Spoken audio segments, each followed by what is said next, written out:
पिछली वीडियो में हमने बहुपद चैप्टर को ख़त्म कर लिया है। इसमें हम शुरू कर रहे हैं बहुपद के गुणनखंड, और ये हमारा इंट्रोडक्शन वीडियो है, और ये हमारा बहुपद के गुणनखंड का पार्ट 1 है ना। चलिए, ये हमारा पहला पार्ट है और इसमें हम कुछ चीज़ों को सीखेंगे। जैसे कि देखिए, हमारा प्रश्नावली 3 का ए है ना, उसमें गुणनखंड ही ज्ञात करना है, लेकिन जिन विधियों से उसमें ज्ञात करना है ना, सिर्फ उन्हीं विधियों को अभी सीखेंगे, है ना। आगे 3 का बी में कुछ अलग विधि का इस्तेमाल करना है, उसको हम आगे देख लेंगे, है ना। अभी हमें जो करना है ना 3 का ए में, उसके लिए कुछ चीज़ों को सीखेंगे। तो चलिए, हमें गुणनखंड ज्ञात करना है ना। तो देखिए, गुणनखंड, तो चलिए अभी हम गुणनखंड करना सीखते हैं। एकदम बेसिक से सीखते हैं ना, एकदम शुरू से सीखते हैं। जैसे कि आपको कोई संख्या दिया रहे 4, है ना, और कोई दूसरी संख्या दिया रहे, मान लीजिए 6 दिया रहे, है ना। चलिए, ये 6 दिया रहे, तो आपको अगर 4 को गुणनखंड करने को बोले ना, गुणनखंड मतलब गुना में खंडन कर देना, है ना। गुना में तोड़ देते हैं, गुना के रूप में, है ना, और बाद में फिर उसको गुना कर देंगे तो फिर 4 ही आ जाना है। जैसे कि मैं कर रहा हूँ इसको, है ना। आप इसको करने को 2 गुना 2 कर सकते हैं ना, करने को। तो आप इसको 4 को गुणनखंड करने को बोले तो आप 4 गुना 1 भी कर सकते हैं ना। चलिए अभी हम समझाने के लिए ये ले रहे हैं ना, आप ये भी ले सकते हैं ना। आप आगे पढ़ेंगे तो ये सब भी करना पड़ेगा। 4 का गुणनखंड तो ये भी हो गया, गुना में खंडन कर दिया हमने, यहाँ पे भी 4 को हमने गुना में खंडन कर दिया, है ना। तो आप एक रूप ये भी लिख सकते हैं, आप ये एक दूसरा रूप ये भी लिख सकते हैं। हम दोनों के ऊपर देखेंगे, है ना। चलिए, तो अभी हम यहाँ पर ये एक ही एग्जाम्पल ले रहे हैं ना। जैसे कि 4 को आप गुना में खंडन करेंगे तो 2 गुना 2 लिख सकते हैं ना। चलिए, मतलब बाद में इसको गुना कर देंगे तो 2 दूना 4 ही आ जाना है ना। चलिए, और आप इस रूप को इस रूप में भी 2 लिख सकते हैं, 2 × 2, है ना, मतलब 2 दूना 4 ही आ जाना है ना। चलिए, तो आप इस रूप में लिखे या इस रूप में लिखे, बात तो सेम ही है ना, है ना। चलिए, अब हम इसका गुणनखंड कर रहे हैं, तो आप इसको लिख सकते हैं 2 गुना 3, है ना। चलिए, और अगर साइड में करें इसका 6 का गुणनखंड, तो एक और गुणनखंड हो सकता है। ये हो सकता है 6 गुना 1 भी तो हो सकता है ना। 1 गुना 6 लिखिए या 6 गुना 1 लिखिए, बात सेम ही पड़ता है ना। तो आप इस रूप में भी कर सकते हैं ना। अभी हम इधर एक एक एग्जाम्पल लेकर के ही चलते हैं, इसलिए हमने वो लिखा है ना, इधर ये लिखा, इधर ये लिखा। चलिए, आप 2 गुना 3 है, इसको गुना करेंगे तो 2 तिहाई 6 ही आ जाना है ना। मतलब गुना में खंडन क्या है, तो वैल्यू में चेंज नहीं आ रहा है ना, मान वही है, 2 तिहाई 6 ही होना है ना, और 6 हमारा पहले से था ही। चलिए, और अब हम इसको इस तरह से लिख सकते हैं, 2 × 3, इस तरह से लिख सकते हैं ना। चलिए, लिख सकते हैं। चलिए, तो अगर 4 को आपको गुणनखंड करने को बोले तो आप कर सकते हैं, 6 को भी गुणनखंड आप कर सकते हैं। अब आप इसका भी गुणनखंड कर सकते हैं। जब आप इस दोनों का गुणनखंड कर लिए, तो अगर आपको दिया रहे 4 + 6 और आपको बोले गुणनखंड ज्ञात करने को, कॉमन फैक्टर, हम देखिए शुरू से सीखते जा रहे हैं ना, आपको आगे यही सब करना है, इसलिए हमने ऐसा कर दिया है ना। चलिए, तो अब आप मान लीजिए इसको नहीं जोड़ सकते हैं, ऐसा मान लीजिए 6 × 4 = 10 नहीं करेंगे आप इसको, है ना। जोड़ भी सकते हैं, लेकिन अभी मान लीजिए आप ऐसा कर ही नहीं सकते हैं, सिर्फ मान के चलना है आपको। अब आपको इसका गुणनखंड करने को बोले तो आप क्या करेंगे पता है, सार्व गुणनखंड विधि से कॉमन लेना है आपको। कॉमन लेकर के गुणनखंड निकालना है ना, कॉमन, है ना, कॉमन फैक्टर निकालना है, कॉमन फैक्टर, है ना, जिसको हिंदी में बोलेंगे सार्व गुणनखंड, है ना। चलिए, सार्व गुणनखंड विधि, है ना, सार्व गुणनखंड विधि, है ना। इसमें कॉमन लेना होता है आपको, है ना। चलिए, हम कॉमन ले रहे हैं, तो आप क्या करेंगे, देखिए 4 का आपको पता है कि हम क्या क्या लिख सकते हैं। 4 को आप लिख सकते हैं 4 गुना 1 लिख सकते हैं, 4 को आप लिख सकते हैं 2 गुना 2 लिख सकते हैं, 6 आप आगे 6 है ना। 4 को और तो कोई गुणनखंड हो नहीं सकता है ना।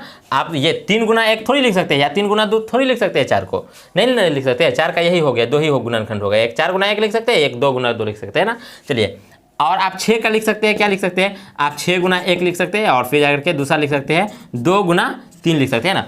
2 गुना 3 या 3 गुना 2 बात सेम ही पड़ता है, ये है ना, गुना में ही तो है। गुना में आप इसको पहले लिखे या इसको पहले लिखे, बात फर्क नहीं पड़ेगा, है ना, बात सेम ही है। तो चलिए, आपको कॉमन चीज़ क्या मिल रहा है इसमें, 4 में और 6 में कॉमन वाला कहाँ पे मिला है, देखिए 4 में और 6 में, 4 का ये जो है गुणनखंड, इसमें 4 है, तो 6 वाला में कहीं पे 4 नहीं दिख रहा है ना। चलिए, इसमें 1 दिख रहा है तो 1 दिख रहा है, 1 मतलब कॉमन फैक्टर दोनों का, है ना।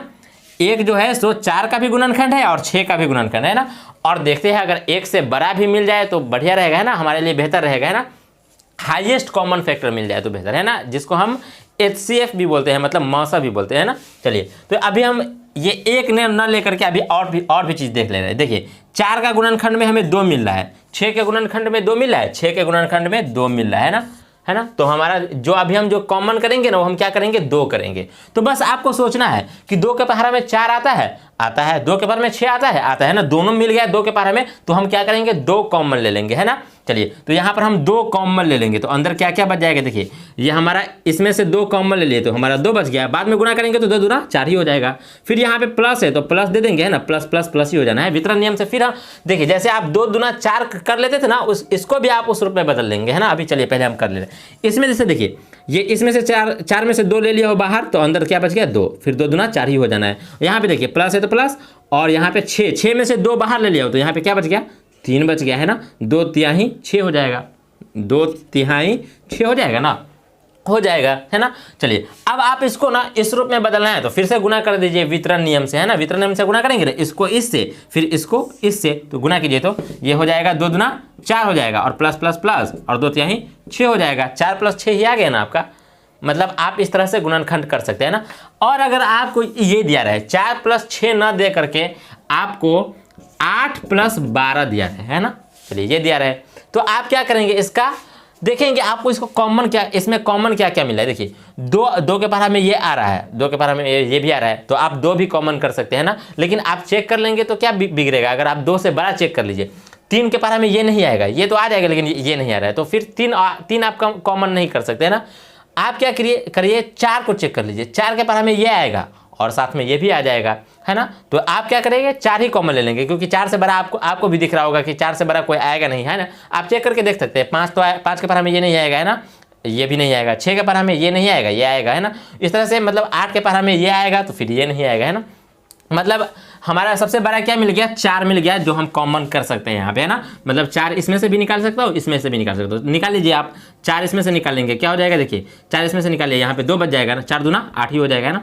प्लस है तो प्लस, है ना, प्लस प्लस प्लस ही हो जाएगा, है ना। और यहाँ पे क्या बच गया 12 में से 4 बाहर ही ले चुके तो 3 यहाँ पे लिख दूंगा ना, 4 तिहाई 12 हो जाएगा वहाँ पे। चलिए अब हम फिर से उसको उसी रूप में बदलना चाहेंगे तो फिर गुना कर दीजिए आप, जैसे इस तरह से करते थे, है ना। चलिए इंटू में ही लिखा था ना, यहाँ पे भी इंटू में ही है ना, ये इसको इससे ही गुना करना है, इसको इससे ही, है ना। यहाँ पे इसको इससे गुना करेंगे। चलिए गुना करके उस रूप में ही बदल करके आपको दिखा दे रहा हूँ। वैसे गुणनखंड हमारा हो चुका है ना, अगर गुणनखंड ही करने को बोलता तो कर लेते। वैसे आप अगर फिर से पहले वाले रूप में जाना चाहते हैं तो इसको वितरण नियम से गुना कर दीजिए। तो 4 दूना 8 और प्लस प्लस प्लस और 4 तिहाई 12, है ना। फिर से पहले वाला रूप में बदल गया ना। वितरण नियम हमने सीखा था, है ना, जिसको इंग्लिश में डिस्ट्रीब्यूशन लॉ जो हमने पढ़ा था वास्तविक संख्या जब पढ़ा था उस टाइम में, है ना। चलिए तो हमारा ये हो गया, है ना। चलिए अब अगर बीच में माइनस रहे, जैसे कि मैं कोई अभी ले रहा हूँ, जैसे कि आपको 6 + 9 रहे, है ना। इसका सॉरी प्लस नहीं, प्लस वाला तो देख ही चुके हैं ना। यहाँ पे बीच में मान लीजिए माइनस रहे, है ना, माइनस रहे, तो अब आप कैसे कॉमन लेंगे। चलिए आप कॉमन लेंगे, देखिए आप संख्या ही देखेंगे कि कौन सी संख्या में आपको यानी कि 6 भी आ जाएगा और 9 भी आ जाएगा। तो आपको ना 3 के पहरा में आ जाएगा, बड़ा सबसे वही है जिसके पहरा में ये भी आ जाएगा और ये भी आ जाएगा ना। तो मैं 3 कॉमन ले रहा हूँ, तो 3 कॉमन ले लूँगा, अंदर क्या बच जाएगा, यहाँ पे 2 बच जाएगा, 3 दूना 6 हो जाएगा। और यहाँ पे अब यहाँ पे माइनस लिखूँ या प्लस लिखूँ, तो देखिए आपको ना मैथ बनाते टाइम मान नहीं बदलने देना है। तो यहाँ पे देखिए प्लस है और यहाँ पे अगर मैं प्लस डाल दूंगा तो प्लस प्लस प्लस हो जाएगा। तो यहाँ पे तो हमारा प्लस है नहीं, तो हम क्या करेंगे, यहाँ पे निशान देखेंगे और यहाँ पर निशान देखेंगे। इन दोनों को गुना करके हमारा माइनस आना चाहिए, क्योंकि हमारा ऊपर माइनस है। तो प्लस और प्लस को किसके साथ गुना करूँ जो हमारा माइनस आ जाए, तो प्लस को मैं किसके साथ गुना करूंगा, माइनस के साथ गुना करूंगा तो हमारा माइनस आ जाएगा। तो प्लस माइनस माइनस, और उसके बाद यहाँ पे इसका गुणनखंड कर दीजिए। तो 9 में से 3 निकाल चुके हैं, तो हमारा क्या बच गया, यहाँ पे 3 बच गया, है ना। तो ये हो जाएगा 3 तिहाई 9 हो जाएगा, है ना, हमारा हो गया, है ना। अब देखिए इस तरह से रहे, जैसे कि आपको इस तरह से -6 और -9 रहे। देखिए संख्या में, देखिए संख्या में आपको यहाँ ये 3 के पहरा में आ जा रहा है और ये भी 3 के पहरा में आ जा रहा है ना। तो संख्या में से 3 आप कॉमन कर लेंगे, है ना। और निशान में देखिए यहाँ पे भी आपको माइनस दिख रहा है और यहाँ पे भी आपको माइनस दिख रहा है, तो आप माइनस भी कॉमन ही कर लीजिए, है ना। तो ये क्या हो जाएगा, देखिए मैं इसमें से माइनस भी कॉमन कर ही ले रहा हूँ, तो माइनस हमने कॉमन कर लिया, बाहर निकाल लिया, है ना। और संख्या क्या मिल रहा है दोनों में, सबसे बड़ा क्या मिला है, ये सबसे बड़ा 3 के पहरा में दोनों आ जा रहा है ना।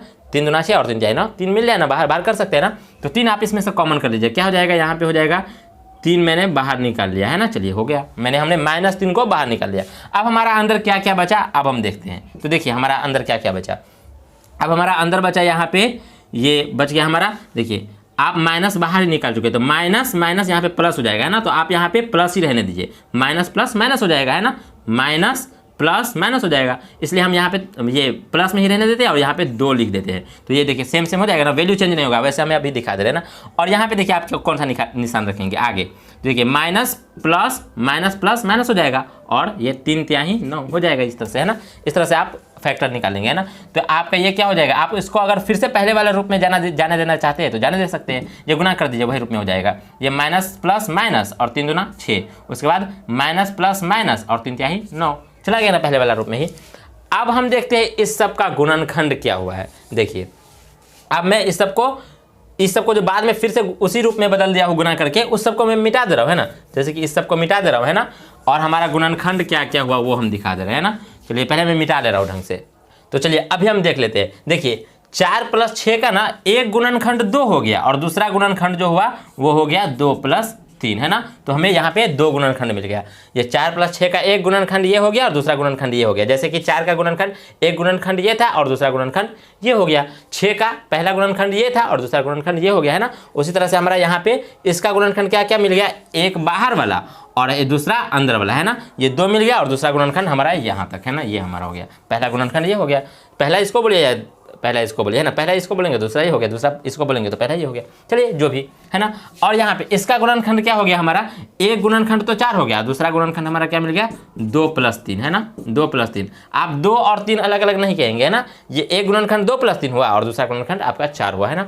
यहाँ पर आपका गुणनखंड एक गुणनखंड 3 मिल गया और दूसरा गुणनखंड 2 - 3, है ना। मतलब कोष्ठ के बाहर वाला एक गुणनखंड हो गया और कोष्ठ के अंदर जो पैक है वो दूसरा गुणनखंड हो गया, है ना। चलिए यहाँ पे हमारा क्या क्या मिला, एक गुणनखंड हमारा -3 हो गया और दूसरा गुणनखंड हमारा ये हो गया 2 + 3। ये 2 + 3 जो है सो हमारा दूसरा गुणनखंड हो गया, है ना। इस तरह से आप गुणनखंड ज्ञात करेंगे, है ना। चलिए तो अब हमारा जो बुक में जो पढ़ना है ना उसके ऊपर चलते हैं। ये तो हमने बेसिक समझ लिया, है ना। अब हम कुछ जो हमें बुक में पढ़ना है उसके हिसाब से पढ़ना शुरू करते हैं ना, जिसमें हम चर और अचर दोनों रख करके देखते हैं ना। अभी हमने सिर्फ अचर में देख लिया है ना, अब हम चर को भी डालेंगे बीच में। उसके बाद चलिए पहले इसको मिटा लेते हैं ना। चलिए तो अब हम आगे देखते हैं। देखिए यहाँ पे हमने इस विधि का नाम रहने दिया है ना, ये सार्वगुणनखंड विधि है ना, मतलब कॉमन फैक्टर मेथड है ना। मतलब हम क्या करते हैं इसमें कॉमन लेते हैं, वो मेथड अभी हम पढ़ रहे हैं ना।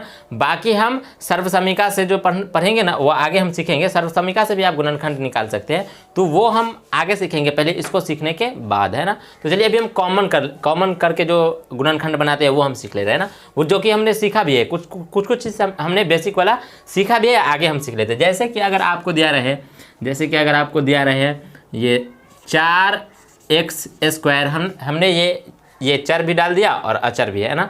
और दूसरा आगे आपको दिया रहे जैसे कि मान लीजिए 2x दिया रहा है ना, और आपको बोले इसका गुणनखंड करने को, है ना। तो चलिए इसमें 2 ही पद है ना। तो आप देखेंगे पहले संख्या का, देखिए 4 यानी कि 4 का गुणनखंड में क्या, यानी कि 4 और यहाँ पे 2 है ना। गुणनखंड करके हमने देख ही लिया है संख्या का, है ना। 2 के पारा में ये भी आ जाएगा और 2 के पारा में ये भी आ जाएगा। मतलब हमको दोनों पद में से क्या निकल सकता है, 2 निकल सकता है ना। तो 2 हम बाहर कर ले रहे हैं, 2 हम निकाल सकते हैं ना। बेसिक में हमने देख ही लिया है, इसलिए हम यहाँ पर ज़्यादा नहीं कर रहे हैं ना। ये 4 में से हमारा 2 निकल जाएगा और 2 में से भी हमारा 2 निकल जाएगा, है ना। बाहर हमने कर लिया हमने।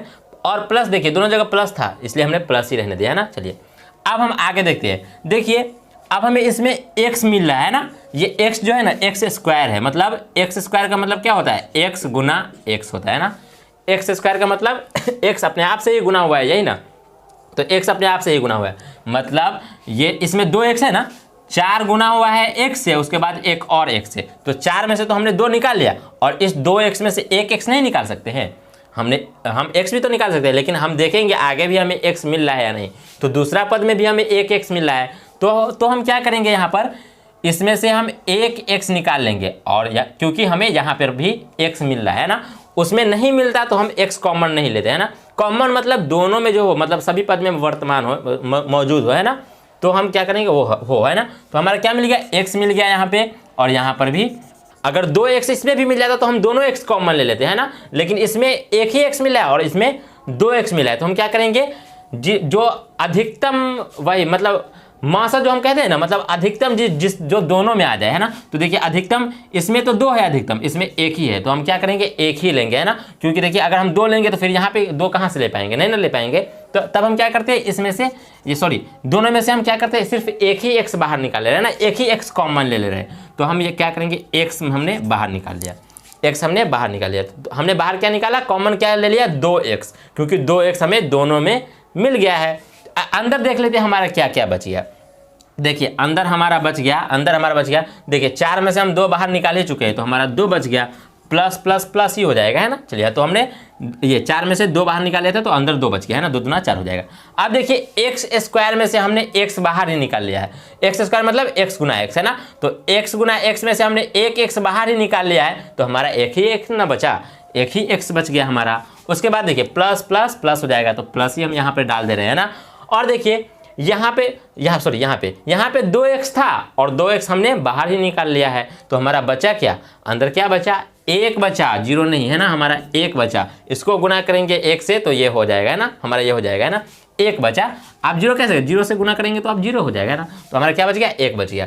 अब हम चाहे तो इसको हम उस रूप में बदल सकते हैं, वितरण में से गुना करके, है ना। वैसे आपको गुणनखंड की बात रही तो हम गुणनखंड लिख रहे हैं ना, बाद में हम इसको क्या करेंगे, आपको दिखा भी देंगे कि इसको हम गुना करके फिर से इस रूप में ला सकते हैं। चलिए हम गुणनखंड लिख दे रहे हैं। तो गुणनखंड आप कैसे लिखेंगे, एक गुणनखंड इसको लिखेंगे 2x जो बाहर है, और दूसरा गुणनखंड आप इसको लिखेंगे जो अंदर पैक है, तो इसको लिख दीजिए 2x + 1। तो हमारा इसका 2 गुणनखंड मिल गया, एक मिला 2x और दूसरा मिला 2x + 1, है ना।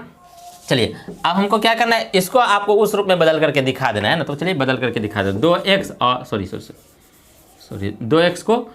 2x और इंटू 2x + 1 को इस रूप में बदल करके दिखाना है। तो गुना कीजिए, प्लस प्लस प्लस ही हो जाएगा, है ना, 2 दूना 4 और x से गुना होता है, x स्क्वायर हो जाए ना, 1 घात 1 जुड़ जाएगा, घात 2 हो जाएगा। उसके बाद प्लस प्लस प्लस और 2x 1 से गुना होगा, तो कोई भी चीज़ 1 से गुना होकर के वही चीज़ रह जाता है ना, तो हमारा यही रहेगा, है ना। तो वह उस रूप में, पहले वाले रूप में बदल गया है ना हमारा।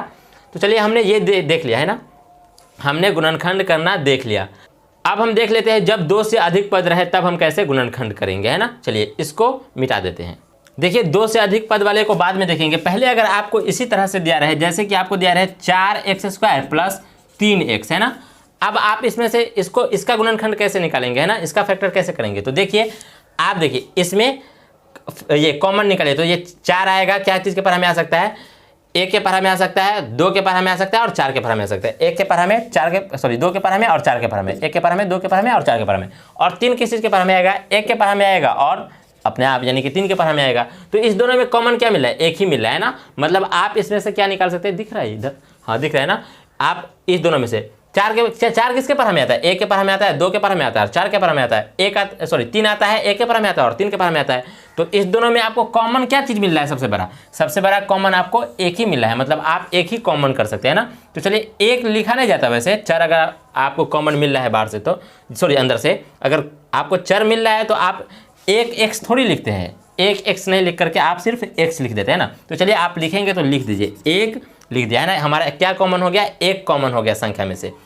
अब हम देखते हैं चर में से हमारा क्या कॉमन हो जाएगा। देखिए यहाँ पे x गुना x है और यहाँ पे हमारा x ही है, तो देखिए यहाँ पे 1x निकाल लूँगा, यहाँ पर से भी 1x निकाल लूँगा, है ना। तो हमारा 1x तो निकल ही जाएगा ना। और हमारा अंदर क्या बच गया, देखिए ये संख्या, इस 4 में से 1 ले लिया हूँ, है ना। तो हमारा क्या बच गया, 4 एकम 4 हो जाएगा। उसके बाद यहाँ पे देखिए x² में से 1x बाहर ही निकाल चुका हो, तो हमारा 1x अंदर बच गया। उसके बाद देखिए प्लस प्लस प्लस, है ना, तो प्लस यहाँ पे रहने दूंगा। और देखिए 3 में से 1 बाहर निकाल चुका, तो हमारा 3 ही रह जाएगा, है ना, 3 एकम 3 हो जाएगा। उसके बाद ये देखिए 1x में से हम x निकाल ही चुके हैं, तो हमारा वहाँ पे क्या बच गया, एक भी x नहीं है, हमारा यही हो जाएगा गुणनखंड, है ना। तो चलिए हम बाहर लिख दे रहे हैं हमारा गुणनखंड क्या हुआ। तो गुणनखंड हमारा यहाँ पे हुआ, एक गुणनखंड हमारा x हो गया, है ना। 1x ना लिख करके मैं x लिखा हूँ, है ना। जनरली यहाँ पे एक लिखा नहीं जाता है ना। तो चलिए ये हमारा एक गुणनखंड तो x हो गया, दूसरा गुणनखंड हमारा क्या हो गया, ये हो गया 4x + 3 हो गया हमारा दूसरा गुणनखंड, है ना। चलिए ये हमारा हो गया। अब हम देखते हैं 2 से अधिक पद हो तब हम कैसे गुणनखंड करेंगे, है ना। इसको मिटा देते हैं। अब चलिए अब हम देख लेते हैं जब 2 से अधिक पद हो, है ना, और जो हमें प्रश्नावली 3 का ए में करना है जिस टाइप को, उसी टाइप का क्वेश्चन हम देख लेते हैं। जैसे कि अगर आपका रहे, ये रहे 3x² + 12x, है ना, और उसके बाद रहे +2x और +8 है, इस तरह से रहे ना।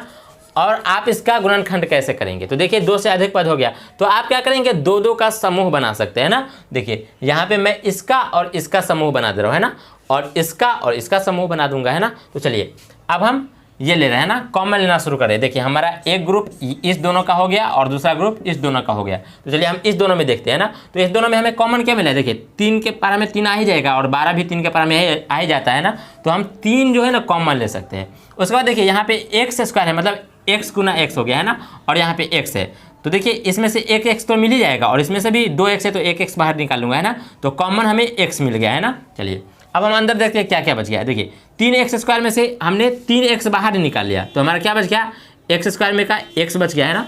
ये क्या है, 3 गुना x है। 3x स्क्वायर का मतलब 3 गुना x है ना, जिसमें से हमने 3 और x को बाहर ही निकाल लिया, है ना, तो हमारा बच क्या गया, अंदर x ही ना बच गया। चलिए अब हम उसमें देख लेते हैं, चलिए इसको मिटा देते हैं ना। चलिए यहाँ पे क्या बचा, देखिए यहाँ पे प्लस प्लस प्लस हो जाएगा ना, तो यहाँ पे प्लस रहने देंगे, है ना। और देखिए 12 में से 3 बाहर निकल चुका है तो यहाँ पे 4 बच गया और x बाहर ही निकल चुका है तो यहाँ पे कुछ नहीं बचा, तो ये हमारा यही रह जाएगा, है ना। अब हम क्या करेंगे, उसमें से कॉमन लेना शुरू करेंगे, है ना। तो देखिए तो आपका कॉमन क्या लिया जाएगा, देखिए पहले तो प्लस है दोनों में तो प्लस ही ले रहा हूँ, है ना।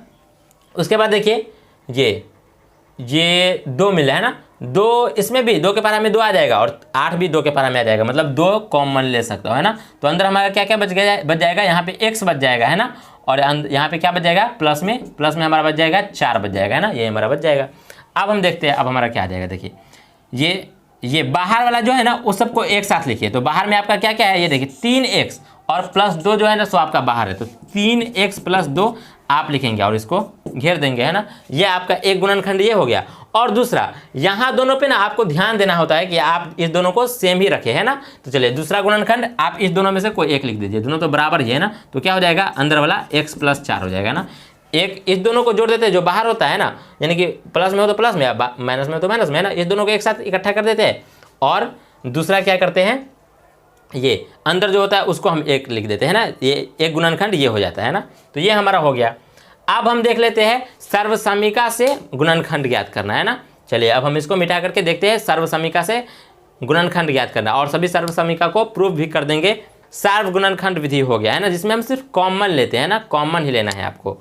देखिए कुछ सूत्रों के सहायता से भी आप बहुपद का गुणनखंड निकाल सकते हैं ना, तो उन सूत्रों को हम देख ले रहे हैं ना, जिसको हम सर्वसमीका कहते हैं। इस तरह के सूत्र को ना सर्वसमीका कहते हैं, सर्वसमीका, है ना, सर्वसमीकाएं, है ना, एक से ज़्यादा है ना। तो चलिए सर्वसमीका को हम देख लेते हैं ना। ये हमारा आइडेंटिटी जो होता है ना, ये हमारा, इसको ही इंग्लिश में बोलते हैं आइडेंटिटी, है ना, आइडेंटिटी, है ना। ये हमारा ये सूत्र जो होता है ना सर्वसमीका जो होता है फॉर्मूला, ये हमारा सबसे पहले ये होता है a प्लस, यानी कि जो आपको अगला एक्सरसाइज में इस्तेमाल करना है उसको हम लिख दे रहे हैं ना, तो a प्लस बी का होल स्क्वायर, ये हमारा क्या होता है, a स्क्वायर प्लस 2ab और प्लस बी स्क्वायर, है ना। लेकिन इतना लिखने से काम नहीं चलेगा, है ना, आपको अलग अलग रूप में देखने को मिल सकता है। तो हम क्या करेंगे, इस सब को प्रूव भी करके आपको दिखा दूंगा, है ना। तो चलिए इस एक्सरसाइज में आपको 3 ही सूत्र को देखना है, जिसको मैं लिख दे रहा हूँ ना, आप भी लिख लीजिए और उसके बाद मैं इसको प्रूव भी कर दे रहा हूँ, है ना, इसी वीडियो में। तो देखिए a प्लस बी का होल स्क्वायर ये हमारा हो गया ना। अब a माइनस बी का होल स्क्वायर क्या होता है, देखिए a माइनस बी का होल स्क्वायर होता है a स्क्वायर और 2ab जो है ना उसी में माइनस लग जाता है, माइनस 2ab और प्लस बी स्क्वायर, है ना। चलिए दूसरा आपका ये हो सकता है a प्लस बी प्लस सी इसका होल स्क्वायर, है ना। तो ये आपका क्या हो जाएगा, देखिए ये हो जाएगा आपका a square plus B square plus C square, है ना। उसके बाद हो जाएगा प्लस 2ab प्लस 2bc और उसके बाद प्लस 2ca, है ना। चलिए ये हो जाएगा आपका, है ना।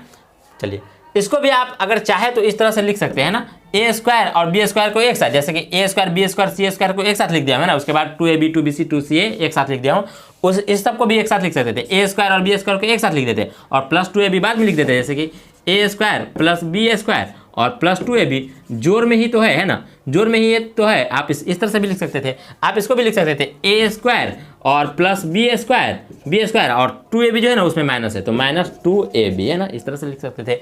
दोनों बराबर ही बात बराबर ही पर है ना।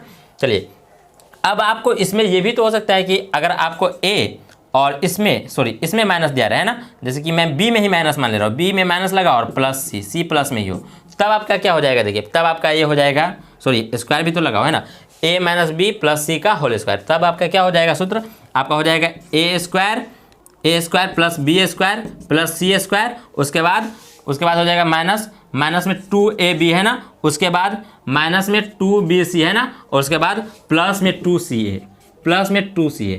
अब आपको कुछ समझ में आया होगा। देखिए b में माइनस लगा हुआ है ना, तो इस सब में तो माइनस नहीं आएगा है ना, लेकिन इस सब में माइनस कहाँ पे है, जहाँ पे b कॉमन है। b में माइनस लगा हुआ है तो इसमें देखिए, इसमें b है इसलिए इसमें माइनस लगा हुआ है, इसमें b है इसलिए इसमें माइनस लगा हुआ है ना। याद करने के लिए ये बेहतर रहेगा है ना। और वैसे हम प्रूव करके देखेंगे ही, लेकिन आपको याद करने में इस तरह का सूत्र जो है ना दिक्कत हो सकता है। इसलिए आप देखिए, ये b इसमें था तो हमने माइनस लगा दिया, b इसमें भी था तो माइनस लगा दिया, इसमें b नहीं है तो इसमें b नहीं, सॉरी प्लस में ही रह जाएगा ये है ना। अब हम अगला देख लेते हैं, जैसे कि अगर a प्लस बी और c में माइनस लगा हो, माइनस c रहे, इस तरह से रहे और होल स्क्वायर रहे ना, तब हम क्या करेंगे, इस सबको इसी तरह से लिखेंगे a square plus B square plus C square. और देखिए c में ना माइनस लगा हुआ है तो क्या हो जाएगा, प्लस में 2ab हो जाएगा, और प्लस में 2bc कैसे हो जाएगा, इसमें c आ रहा है ना, तो माइनस 2bc हो जाएगा है ना। और आप ca आने वाला है ना 2ca, तो माइनस में 2ca हो जाएगा है ना। क्यों, क्योंकि देखिए माइनस में कौन कौन गया है, जिसमें c आ रहा है ना, देखिए यहाँ पे c आ रहा है और c में माइनस लगा हुआ है, तो c वाला पद जो होगा ना उसमें माइनस है, माइनस 2bc माइनस 2c है ना, इस दोनों में c है इसलिए c है इसलिए माइनस लग गया है ना, और c में माइनस लगा हुआ था पहले से इसलिए है ना। अब देखिए a में ही कहीं माइनस लगा हो, माइनस a प्लस b और प्लस c है ना, और होल स्क्वायर हो, तब आप क्या करेंगे, देखिए a स्क्वायर हो जाएगा प्लस b स्क्वायर हो जाएगा प्लस c स्क्वायर हो जाएगा है ना। ये आपका हो जाएगा, आप माइनस किस में लग जाएगा, a वाला में है ना, तो क्या हो जाएगा माइनस 2ab प्लस 2bc है ना, और ये हो जाएगा आपका क्या चीज़, c है ना, तो ये माइनस 2ca हो जाएगा, माइनस 2ca है ना। क्या कहाँ पे माइनस लग गया, जहाँ पे a था वहाँ पे माइनस लग गया है ना, a था माइनस लग गया है ना। इस समय माइनस नहीं लगाइएगा है ना, सिर्फ इस समय इधर जो ए बी और बी सी और सी ये सब है ना, उस सब में माइनस लग जाएगा। कहाँ पे, जिसमें माइनस लगा हो उस जो वहाँ पे मिल जाए है ना। जैसे कि ए में माइनस था तो ए वाला पद सब जो है ना उसमें माइनस लग गया है ना, ए वाला पद में माइनस लग गया, यही हमारा था। अब हम इस सब को प्रूफ करके देख लेते हैं ना। चलिए, तो मैं इसको मिटा रहा हूँ, और कितना सूत्र हुआ, 1 2 3 4 5 6 है ना, लगभग ये चारों तो लगभग सेम ही है ना। चलिए, तो वैसे हम सबको प्रूफ कर लेंगे है ना, या फिर इसको प्रूफ कर दूंगा तो सब प्रूफ हो जाएगा है ना। तो ये एक हमारा ये हो जाएगा, ये दूसरा हुआ, ये हमारा तीसरा हुआ, और ये हमारा चौथा हुआ, और ये हमारा पांचवा हुआ, और ये हमारा छठा हुआ, और सबसे मेन जो फॉर्मूला है उसको हमने छोड़ ही दिया है ना। बेहतर है, बढ़िया है। चलिए अब हम आगे देख लेते हैं जो छूट गया हमारा है ना। तो ये हमारा छोटा ये है, छोटा हमारा क्या है, ये देखिए ये हमारा ए स्क्वायर माइनस बी स्क्वायर है ना, इस तरह से सूत्र है ना। तब आपका क्या हो जाएगा, देखिए आपका हो जाएगा ए प्लस बी, और ए को दूसरा गुणनखंड हो जाएगा ए माइनस बी है ना। चलिए, इस सब को हम प्रूफ करके अभी देखेंगे है ना। देखिए ए स्क्वायर माइनस बी स्क्वायर, ए स्क्वायर और माइनस में बी स्क्वायर। देखिए यहाँ पे अलग क्या है इससे, देखिए ये ए माइनस बी का होल स्क्वायर है ना, ये होल स्क्वायर नहीं है, ए का स्क्वायर अलग है, बी का स्क्वायर अलग है। आप इसको इस रूप में थोड़ी बदल सकते हैं कि ये स्क्वायर ला करके इसमें लगा देंगे और ये स्क्वायर ला करके इसमें लगा देंगे, ऐसा नहीं कर सकते। ये गुना और भाग में नहीं है जो आप इस ये वाला स्क्वायर दोनों पे लगा देंगे है ना। आपको अगर मैं इसको प्रूफ करूंगा ना तो ये इस रूप में बदल जाएगा है ना, आगे मैं प्रूफ करूंगा है ना। चलिए, तो ये हमारा क्या हो गया, ये ए स्क्वायर, ए पे अलग से स्क्वायर और माइनस में बी पे अलग स्क्वायर है ना, ये माइनस में है ना, ध्यान रखेंगे। तो आपका क्या हो जाएगा, एक बार ए प्लस बी और दूसरा बार ए माइनस बी है ना। चलिए, तो ये हमारा हो गया है ना। अब हम इस सबको प्रूफ करके देखते हैं ना, तो मैं इसको मिटा दे रहा हूँ, आप इस सबको नोट कर लीजिए, ये बहुत ही इंपॉर्टेंट है, आपको काम आएगा एक्सरसाइज में है ना। ये हमारा हो गया, ये हमारा हो गया है ना। चलिए।